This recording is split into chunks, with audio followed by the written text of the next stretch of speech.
does fizzle out. Daniel Kariuki, KTN. From the government to the opposing faction, and the United Opposition now says it is documenting all incidents of goonism which they will use to petition the International Criminal Court to take action against President William Ruto. Speaking in Kitui while on their second day tour of the region, the leaders said it was unfortunate that goons menace was becoming a worrying trend, daily becoming more bold. They observed that goons are now being used to forcefully dispossess Kenyans of their property. Alano Chanda reports. Kitui County played host to the United Opposition on Wednesday, where they sustained their onslaught against the government. Wiper leader Kalonzo Musyoka now says they are documenting all incidents perpetrated by goons with a view of petitioning the International Criminal Court to press charges against President Ruto. We are documenting every occurrence. This is a country that must remain democratic, a country that must remain under the rule of law. And you, Mr. President, if you don't stop your goonism, we will take you back to the ICC.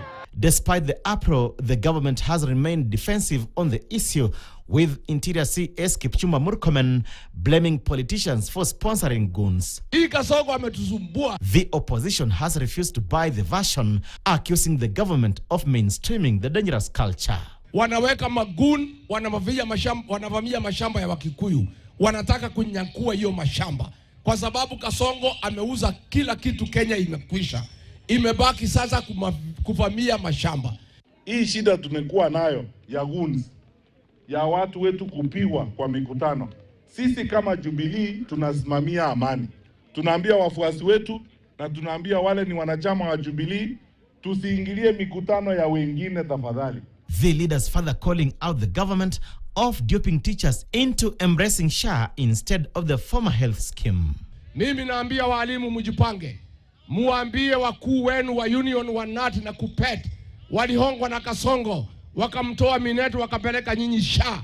Muambie hao watu watoe nyinyi SHA, wawekee nyinyi insurance ambaye mtapata heshima kama walimu wetu. Sasa juzi ameenda kule Italy, amepitia pale Dubai. Si unajua hapo ndiye anaenda kufanya madili ya kuongezea bei ya mafuta? Akipitia kule, akitoka mtasikia tena hata bei ya stima inapanda. Alano Chanda, KTN.